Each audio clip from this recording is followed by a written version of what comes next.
Hello and welcome back to the Art of Fundraising. I'm Paul Sheldon, and this is session 2 in our 5-day series, Introduction to the Art of Fundraising. Today we're going to talk about asking for advice. This is an introduction to the 7 questions, but I'd like to start by welcoming Mariam Saleh and Craig Breon and ask you each maybe just take a few minutes to introduce yourselves. Go ahead. Thank you, Paul. Yeah, my name is Mariam. I am a nonprofit attorney. I just moved to Ashland, Oregon from San Diego, California. And fundraising is something that we have to think about a lot at the nonprofit that I work for, but I was never on those planning committees, so I'm really interested in learning more about it from a firsthand perspective. Cool. And you're working with Jerry Lehrberger at Jackson Well Mhm. Springs? Yes. Lucky for both of you.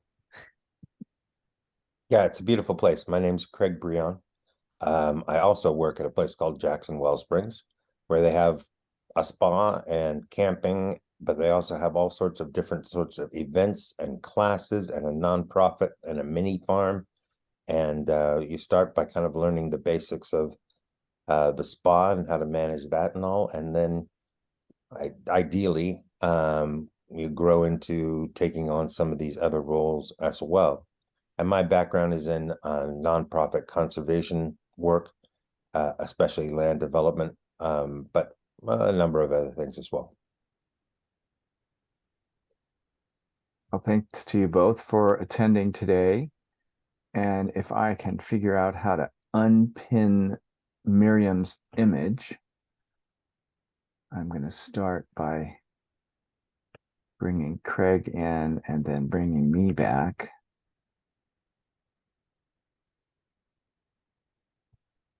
There we go.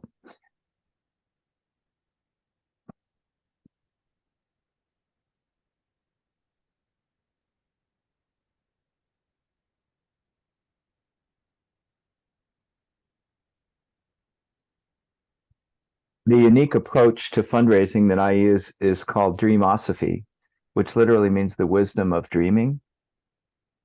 40 years ago, I finished a master's degree in human development, and my master's thesis was titled Dreams for the Future.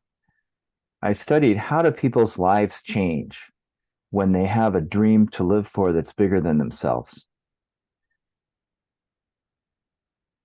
About 20 years later, I was given the word oneironosis to describe the work that I do, to which everyone with whom I shared the word said, blah, blah, blah, blah, blah, what? So over the decades, we evolved the word dreamosophy as something that people can understand at least half the word. And this evolved out of my work with Irving Warner, who wrote the book The Art of Fundraising back in 1975. And our unique approach to fundraising is about helping people who have access to resource realize their dreams for the future. Because in fundraising, while what we're raising money for is important, what really matters is what are the dreams for the future that the prospective donors have? And is there a confluence, a flowing together of what they care about and what we care about? In that approach, I developed 7 questions that are not an interview process or a data gathering process, but more like a trellis in a garden, which provides a structure for a rose or a climbing vine to grow on. The 7 questions provide a sequence that flows naturally as a cascade through a conversation to explore together what is it that the person with whom we're having a conversation cares about. Dreamosophy is often described as a way of dreaming up a life worth giving.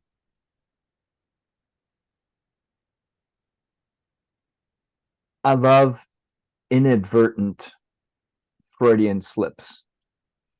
that phrase, a life worth giving, came from someone who was trying to say a life worth living. And I actually liked it better. And so I've used it for several years. I'm sure there are other people who are using the same phrase. But the idea here is that there's a process. So yesterday we talked about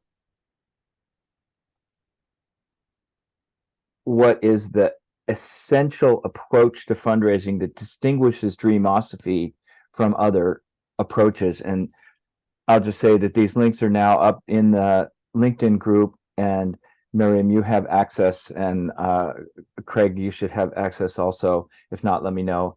And you can watch those at your leisure.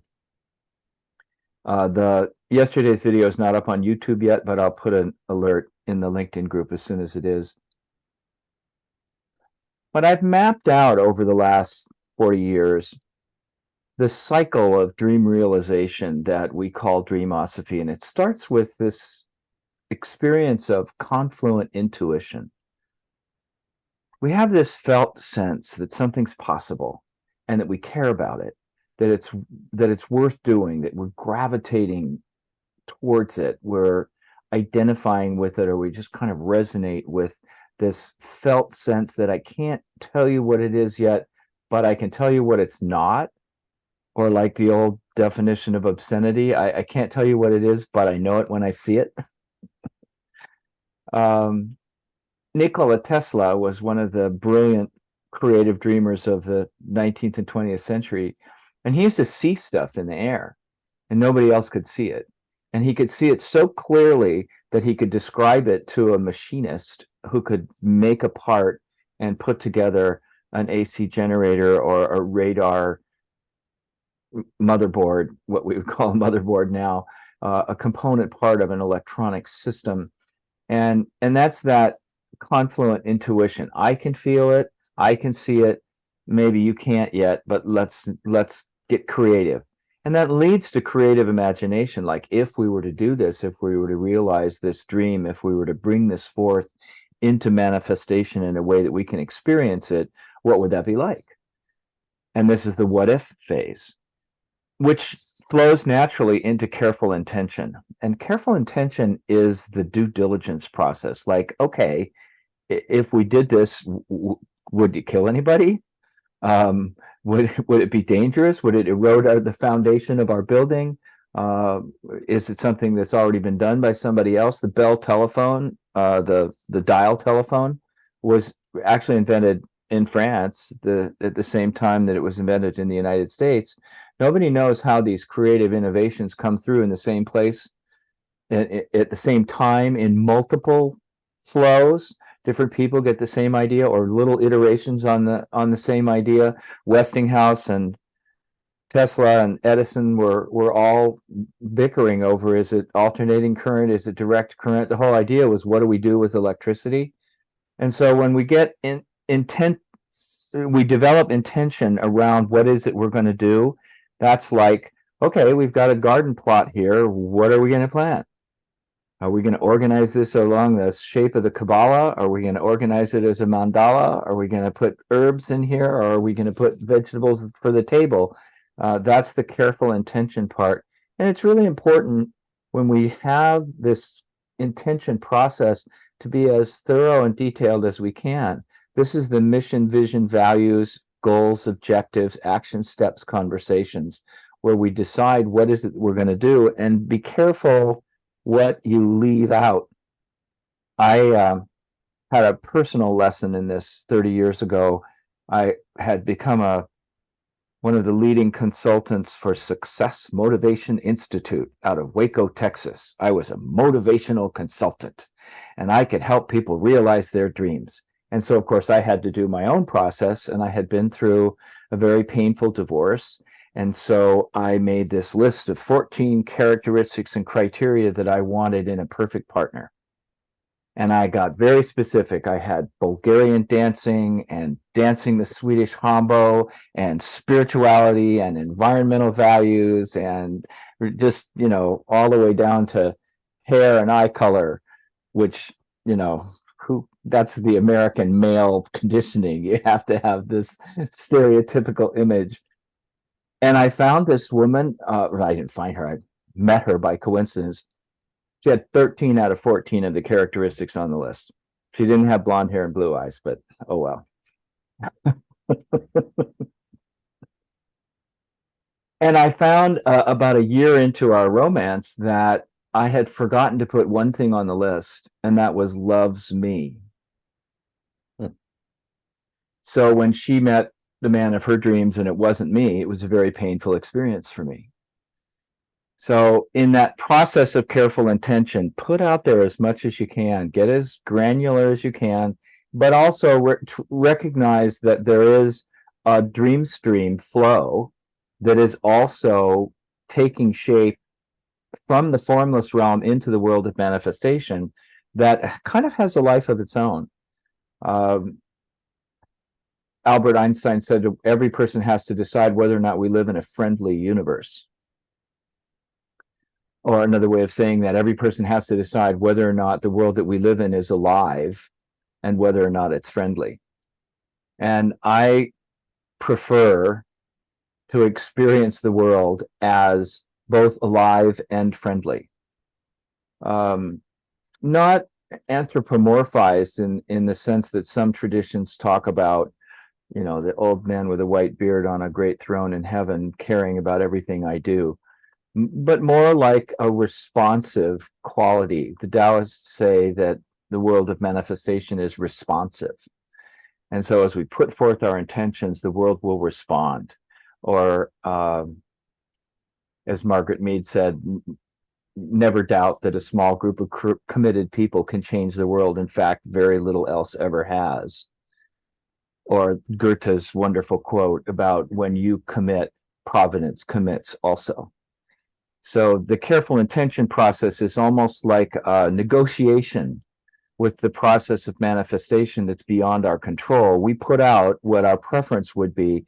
At Cliff Bar and Company, where we did some work 15 years ago on their supply chain, they gave up having goals. Now they have aspirations, because they want to have aspirations that stretch them. Obviously, this is a company that's grounded in mountain biking and mountain climbing, where they want to be reaching farther than they can imagine. And then watch what happens when you do that, when you constellate your life around aspirations. So that leads graciously into conscious attention. That's paying careful attention, investing our attention in what's happening. And how do we sequence the manifestation of this careful intention? And then concerted action. This is recognizing that this is a project that's bigger than what I can do myself. And so this is the whole team building. I call it dream streaming, the working together to coordinate action to produce a specific result. That's what distinguishes a team from a group of people. If the team is constellated or constituted to produce a certain result, that makes certain things possible that aren't possible if you're just having a discussion over tea. And through the process of concerted action, it's also very fundamental to allow calm reflection, to step back for a moment as often as possible and take stock of the situation, look out over the valley and witness what's emerging. As Craig was talking about, looking around the neighborhood and seeing if all the houses are compatible. Are there native plants around still? Are there native pollinators? Do we have a shared value that no building is going to be taller than the tallest tree? Or do we have a value that every building has to be taller than any trees? How is this emerging, and are we happy? Do we need to make mid-course correction? And then lastly, consistent gratitude.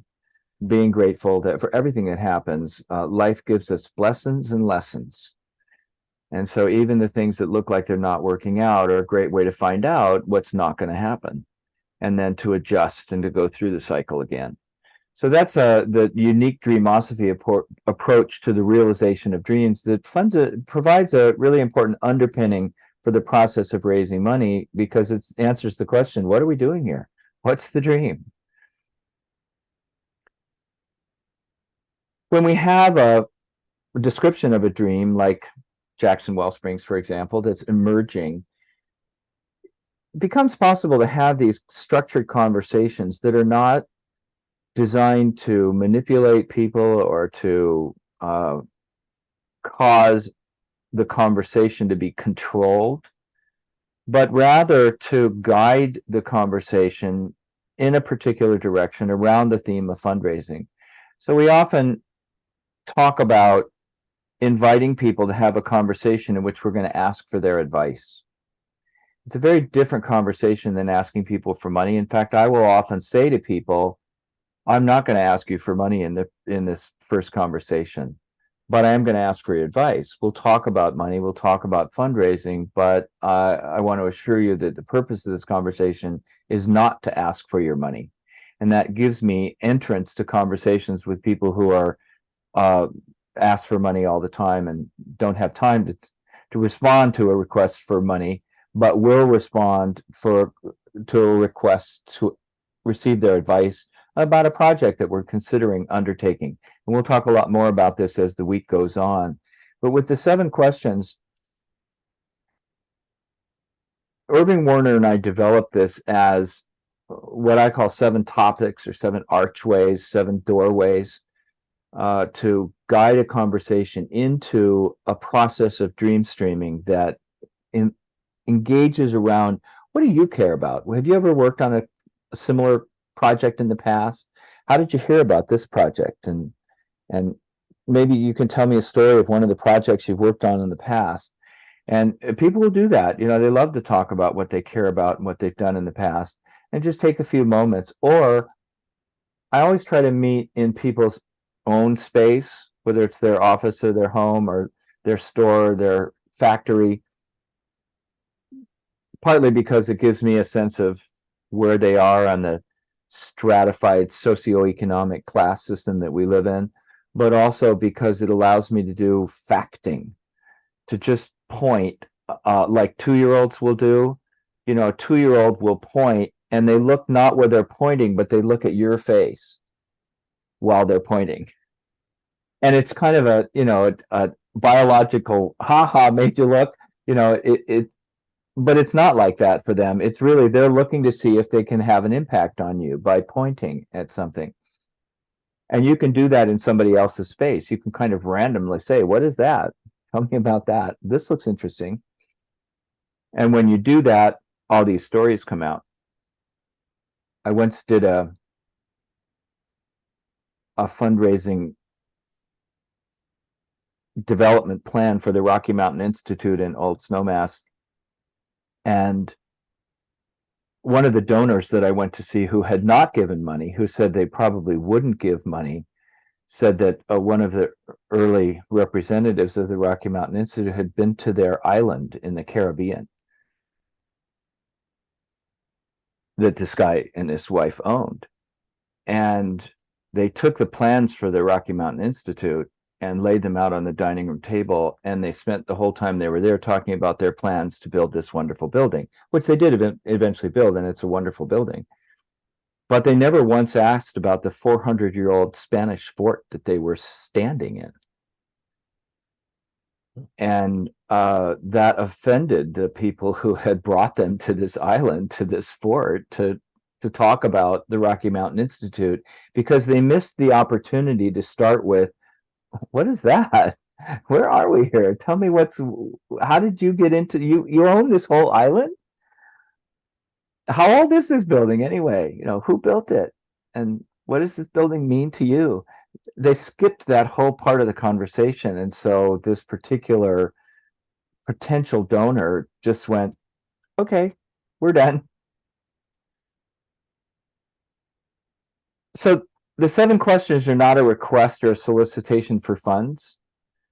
They're designed to precede any request or solicitation of funds by asking various questions that give an indication of how well the prospective supporter knows the organization or the project.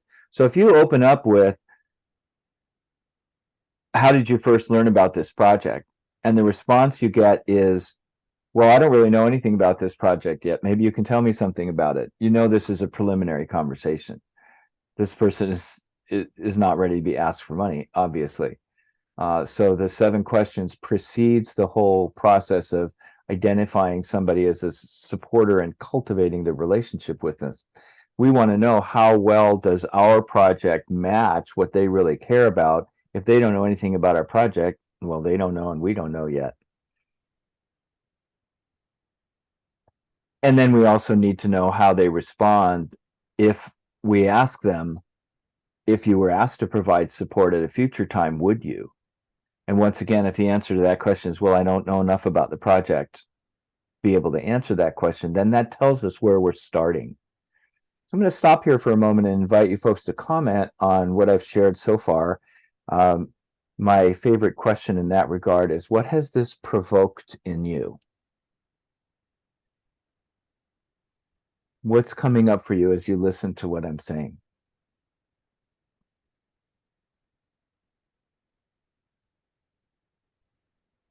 Mariam, do do you you want want to to start? start? Oh, you can go ahead. I started last time.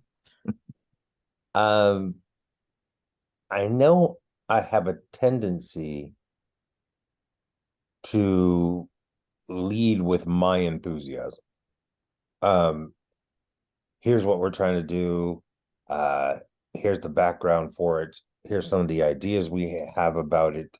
And then allow them to ask me questions about what our ideas are, what our, what we need to achieve those things, etc. So switching that around to focus on the person you're having the conversation with and their responses to certain questions,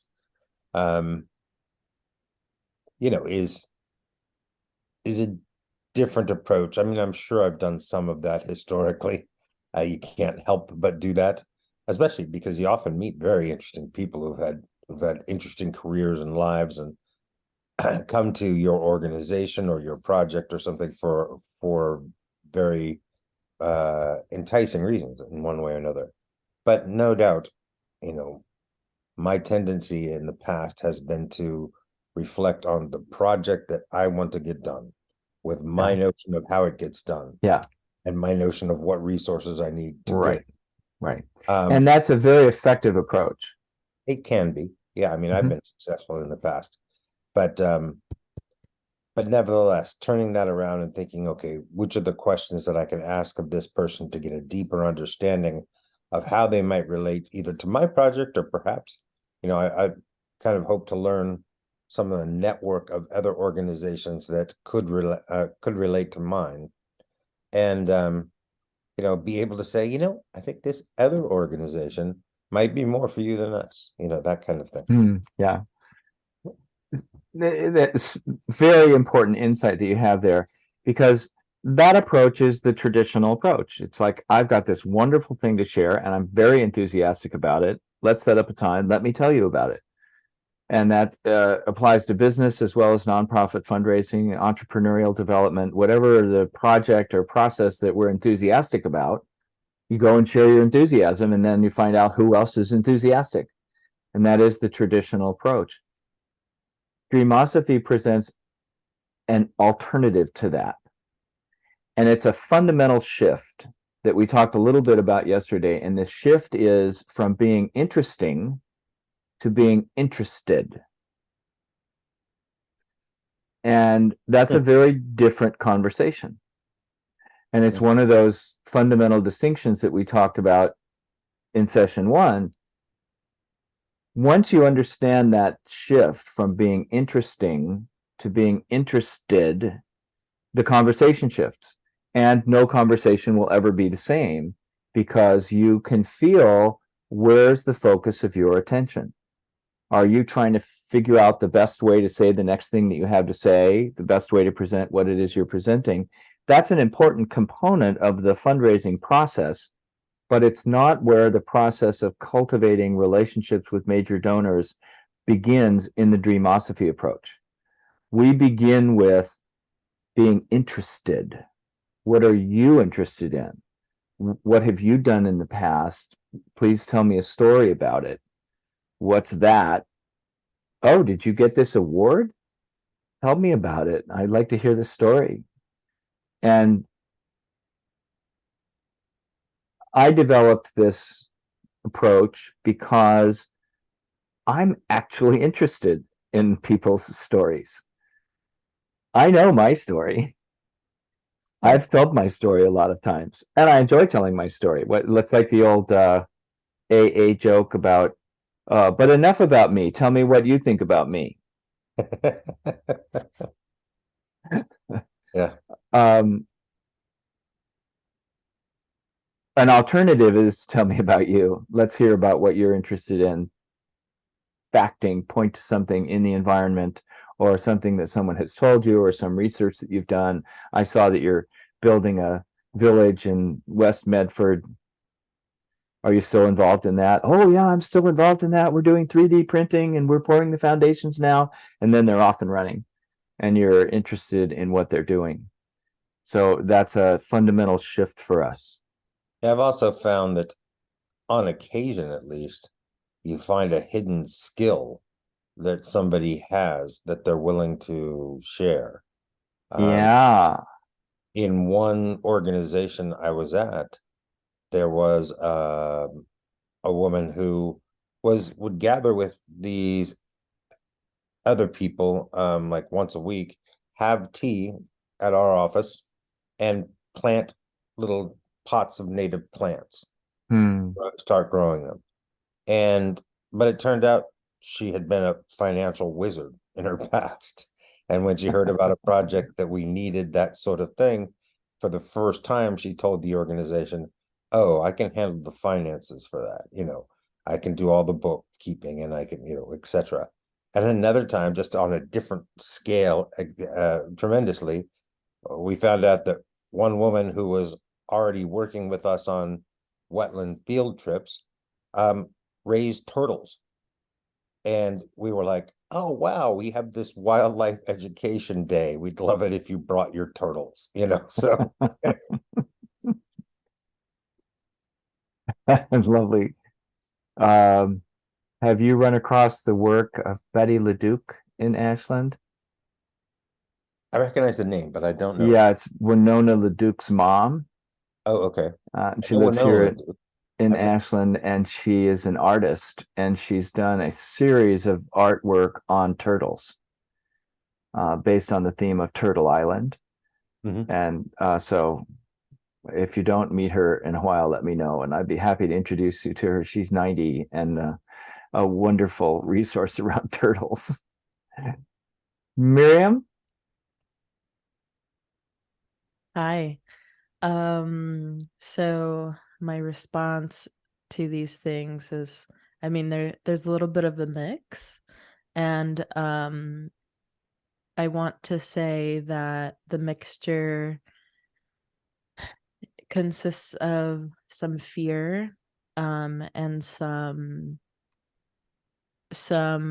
resonance, some open resonance and receptivity.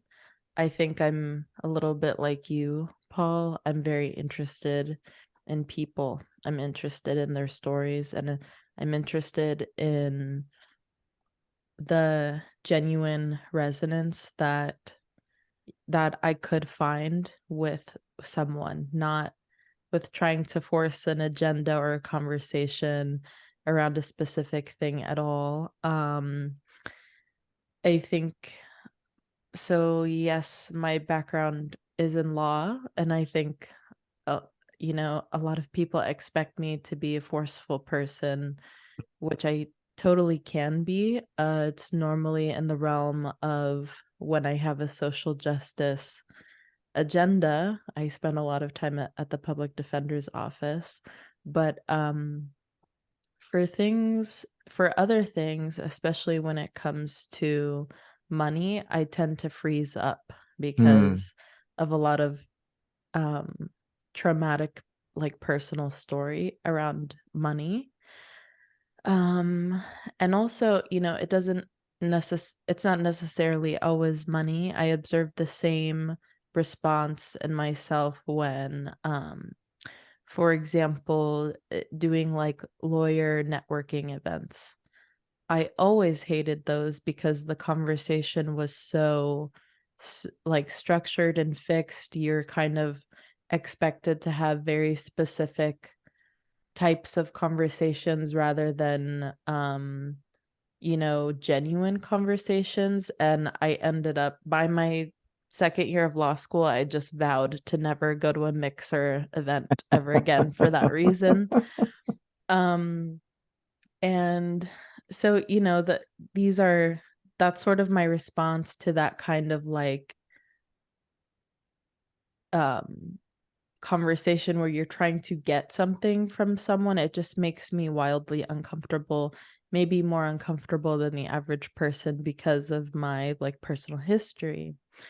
At the same time, another story I wanted to comment on is so in my introduction, what I didn't say was like in 2019, I had a shamanic awakening that was very destructive for my life, or what I thought was destructive. And the way that I got into nonprofit law was the organization that I work for, that I'm kind of transitioning out of mostly. I'm just moving to like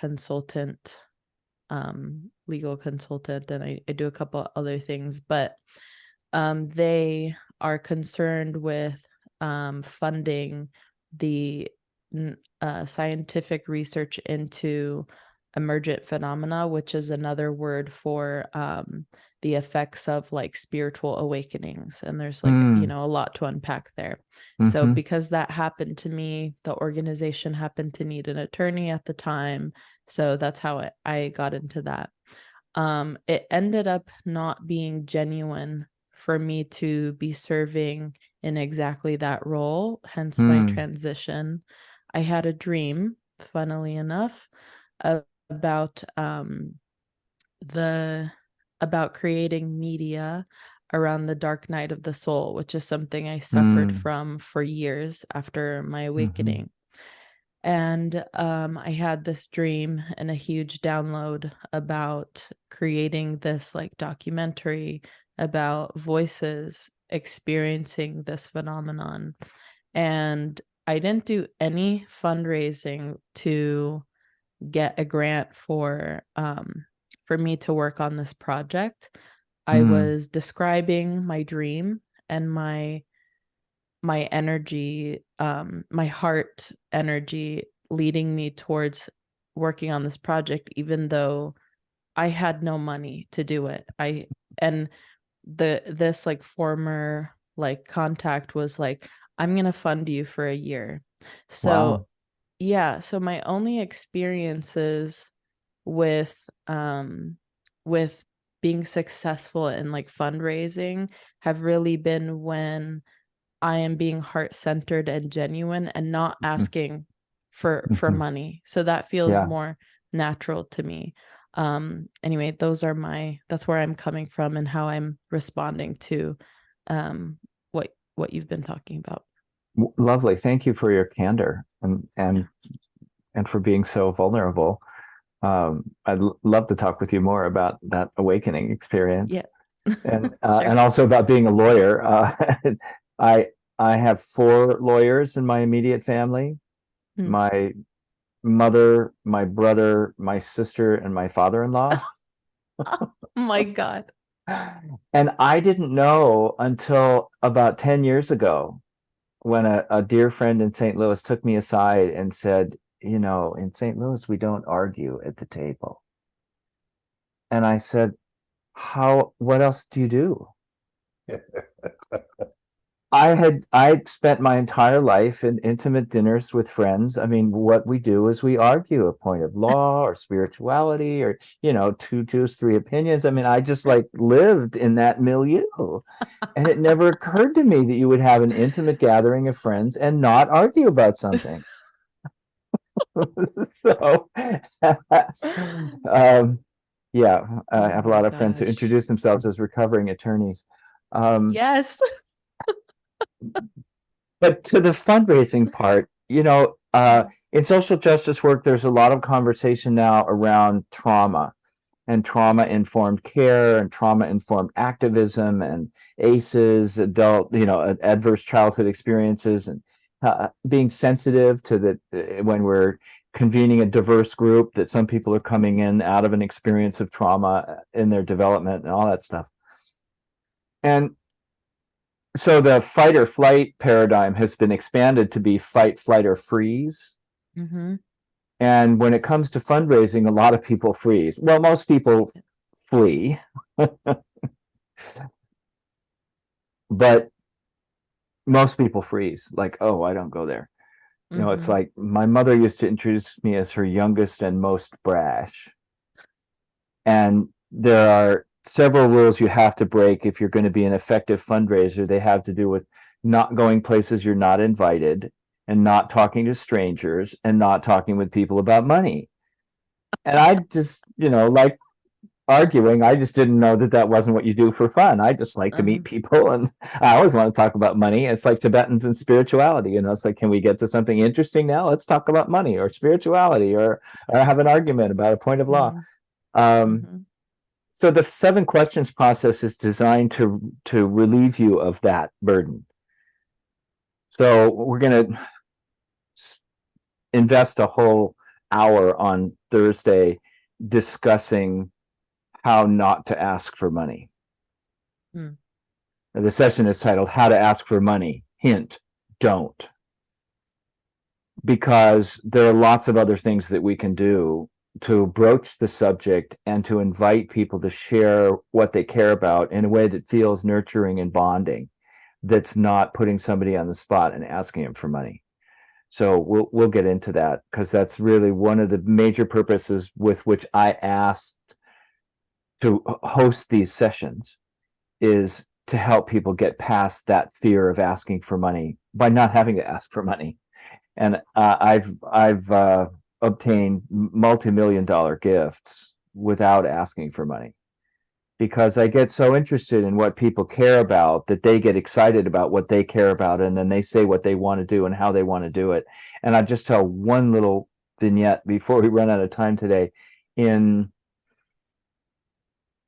I want to say 1978, Irving Warner and I were the coordinators for the fundraising committee for the Weizmann Institute of Science in Israel, in Southern California, in Los Angeles. And we went to see a man named Saul Baker, who had a security company. We'd never met him before. We were referred by friends. He hadn't given any money to the Weizmann Institute of Science. In fact, he didn't really know much about it. And we went to see him. We went through the 7 questions with him. And one of the questions that we ask is there anything that we're not doing that we should be doing? And the obvious follow-up question to that is, if we were to undertake that, would you know where the funding would come from, or would you be interested in funding that? So we asked this Saul Baker, and I use his name because he's gone on to the great beyond now. And so we asked him, he said, absolutely, the Weizmann Institute of Science is not doing enough for the security of Israel. In fact, I think you should have a chair in security studies, because it's a really important aspect of the future of Israel and about technical studies. And we said, well, that's really interesting. If the Weizmann Institute of Science were to create a chair in security studies, would you know where the funding would come from, or would you be interested in funding that? He said, well, yes, I've set aside $1 million to endow a chair in security studies. And if the Weizmann Institute of Science was interested, then we should talk.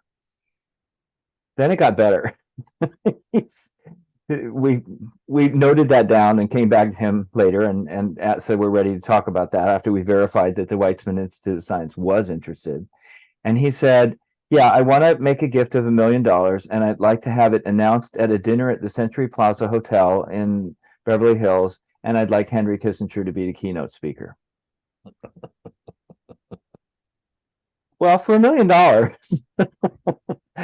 it turns out that there was a Viscount from Great Britain on the board of the Weizmann Institute of Science who knew Henry Kissinger, and we wasn't that difficult to arrange for the Century Plaza Hotel. And out of that event of how he had specified that, we were able to go around and do the 7 questions with several dozen other people. So we actually announced $2 million in gifts at the dinner. And it Ah. came out of his originally saying, I wouldn't give any money to the Weizmann Institute of Science. It's not something that really interests me. And then when we said, well, are they something they're not doing they should be doing, it led to $2 million. And so there are a number of off ramps in the 7 questions that allow you to not ask for money while asking what people care about, that make it easy and fun to engage in these conversations around realizing dreams for the future. So thank you for your candid comments. It's helpful as we move forward here. I'm going to go back and share a couple more things to provide some more openings for our conversations as we go forward. Craig, did you want to add something there? Yeah, something you said there struck me as important because he had already introduced the notion of coming to the table with $1 million. But you said you went back to your organization to check, is this something we want to do? Yes. I ended up in a nonprofit for 3 years that was worried about their financial future. So anybody who offered money for a given project, they decided we'll do that project. Yeah. And in that 3 years, they went from 11 full and part-time employees to 4. Oh. I was laid off. I was the 5th. So when I got laid off, there were 4 left. And I felt like that was because they had decided, okay, this government agency will fund this, we'll go do that.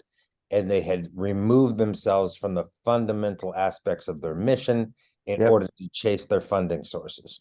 So I was very pleased that you said, go back to the organization and see, is this something we want to do, rather than here's a bunch of money we could get if we do this. So insightful. Yeah. Mission creep, scope creep, those things are all common. When I was at the Tree People in the 1970s, we wrote a great proposal to the state of California to get $100,000 from the Environmental License Plate Fund when they first created that fund. And we had good relations with the local state representative who negotiated with the governor and got our $100,000 added to the state budget as a separate line item to be approved to get us this money. And when they sent us the draft contract, we looked at it and we realized that it really wasn't work that we wanted to do. And we declined the money. It was a very difficult process. But that's an important step, is when we ask that question, is there anything we're not doing that you think that we should be doing, and someone gives us a suggestion, is that mission creep? Is it scope creep? Is it mission aligned at all? Are we attuned with that? So, and you have a great example at the Wellsprings. AT&T would love to build a 5G tower at the Wellsprings. They give you lots of money for that. They wanted to put it at the Billings Ranch across the road. And so opportunities like that come up. Joan Baez was criticized roundly early in her career for declining $1 million from, I think it was Pepsi, to do a Pepsi commercial. And and Adam Werbach, meanwhile, was roundly criticized for agreeing to work with Walmart about sustainability. It's like, what are your limits? COP28, the big breakthrough is now we're going to go after nuclear power as an alternative to climate change. Really? After all these years, the worst buy that we've got next to beaming energy down from space, you're going to invest in nuclear? Okay, so don't get me started. Too late. So I want to just say a few more words about the 7 questions here, because it is designed as a natural flow. And so the idea here is that we find out what people really care about.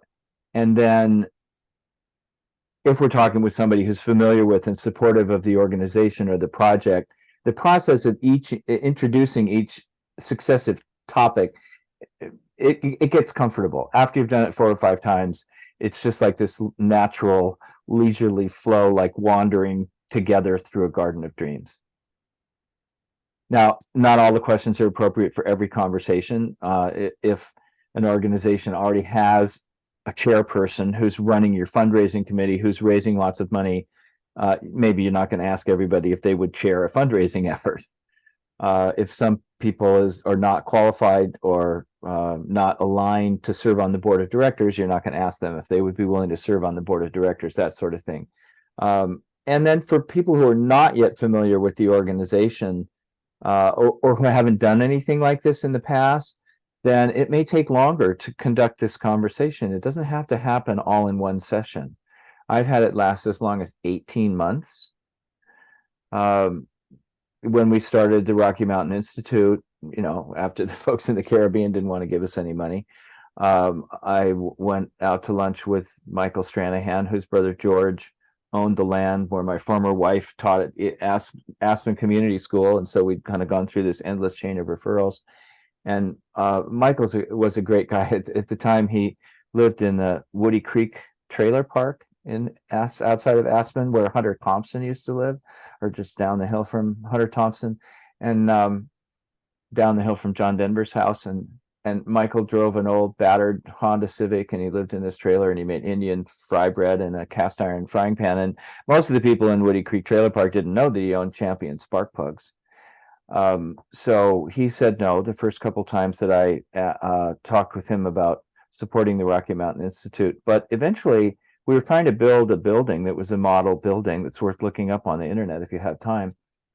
And I said, if we ask you for a contribution, would you make one, or would you consider asking other people to provide financial support? And he said, no, but would a letter of credit help? I said, well, yeah, we need $150,000. He said, oh, I can do that. Let me call the bank. I can get to that in 2 days. And so this was a Tuesday, and we had a $150,000 line of credit at the bank 2 days later. And he wasn't ready to make a contribution yet, but he actually believed in what we were doing. This took about a year. And I asked him, when I said, would you join the board of directors? He said, no. Do you mind telling me why? And he said, yeah, because when I take on a project, I generally take over. And so I noted that, and 6 months later, he did join the board of directors, and he did become the chairperson, and he chaired the first $1 million campaign. So it sometimes takes 6, 12, 18 months to cultivate the relationship with people so that they can play an active role. But generally, even when they know very little, they're happy to ask advice. I'm sorry, happy to offer advice. And so once again, the 7 questions is not designed as an interview. It's an initiation of a conversation that flows naturally. And the purpose here is to be interested, not to be interesting. You're not in these conversations to educate people or to deliver information. You're deepening a relationship between the organization and the prospective donor. And you introduce these topics because you're planting seeds. People ponder what it would be like to consider various ways of offering support. It's gentle. And as I said, it's like wandering through a garden of possibilities. The idea is that it's comfortable and easy. One of the larger donors in the Valley is very hard to reach. He rarely gives grants requests for conversations. But somebody told him that I had written a book, and he's written a book. And so when I asked him if we could get together and talk about our respective books, he was happy to do that. In fact, I was late for the conversation. I had it on my calendar wrong, and he texted me at 1:30 and he said, I'm at Pony Espresso. Are we meeting here today? And I went, oh shit, I have it as 2:30. And so I was half an hour away, and I asked him if he didn't mind waiting. He said, yeah, I'm happy to wait. And it was like 45 minutes late, and he was still there. And we talked for like an hour and a half, 2 hours, because I was really interested in his book. That was the beginning of a conversation around what he's doing to support like 6 different projects in the Valley. And we can talk more about that at another time, because he's definitely relevant to the Wellsprings. And I'm sure that Jerry and he are conversant. But the idea is to have a gentle conversation where you're wandering through various topics like possibilities. And so there's this cascade that, and we're going to talk more about this in detail tomorrow, but how did you first hear about us? Have you invested in similar organizations? Please tell me the story. What do you think of our current activities? Is there anything that we're doing that you don't like? Are there any projects that we aren't doing that you think we should be? If we were to undertake that, would you know where the support would come from, or would you provide the funding or the help? If you were asked, would you join the board? Could we count on you for a personal investment? If we ask you for one, at what level? I use a chart rather than, or sometimes I do it on the phone. You know, are we talking about hundreds, thousands, tens of thousands here? What level of support are we talking about? Um, these are conversations that you get more comfortable with the more times you do them, and you just get comfortable asking these questions, asking people how they would feel about something, or would you be comfortable with, rather than saying, you know, I'm thinking of you for a $10,000 contribution, or we'd like you to make a contribution of $100,000. There are lots of ways to enter these different possibilities, and it's all about how comfortable you feel. One of my favorite fundraisers over the last 50 years was a woman. I used to be the key contact for the American Israel Public Affairs Committee in Aspen, which is the big bad pro-Israel lobby that everybody loves to pillory. And she used to introduce herself as a pushy Jewish broad from Brooklyn. And she was. And people knew that when she showed up, she was going to ask you for money. And it was okay to say no, but she wasn't going to take no for an answer. You'd have to tell her no like 6 or 7 times. And she was a very effective fundraiser. I don't work like that. I'm not comfortable being a pushy Jewish broad from New York. I'm a flower child from California. And so I wanted to ask people how they feel and what's comfortable for them and what they're interested in, what they care about. Those kinds of questions are just more comfortable for me. So that's the sequence and the introduction to the 7 questions. If you'd like to have personal sessions, you're going to get lots of text and email invitations to join a VIP session. I'm available other days, tomorrow, Thursday, Friday, to spend an extra hour talking about specific things. Feel free to sign up for that VIP session if you want to. And then this is the link for the LinkedIn group. I think you're both in it already, yes? Mariam, I know you are because I just accepted your request. Craig, are you in the LinkedIn group yet? No, I hibernated my LinkedIn account. Oh, okay, that's fine. So I'll send you separate links to the videos via email. And what I want to say in closing today is how grateful I am that each of you is willing to engage in this conversation. As I mentioned earlier, the holiday session for the Art of Fundraising is usually the one that people want to watch on video. So we have a couple dozen people who have said, yeah, I'm really looking forward to watching the video. So you have convened the video for a small constituency of enthusiasts who are going to be watching and listening to the conversation that we had. And there's some other folks who couldn't be here yesterday or today, but have said they're going to be with us later in the week. So I'm really looking forward to more conversations. Are there any questions or comments that you need to share before we sign off for the day? No, I'm good. Thank you for this. All right. An auspicious beginning. I shall see you tomorrow, same place, same time. Blessings. Thank you so much, Paul. Appreciate it.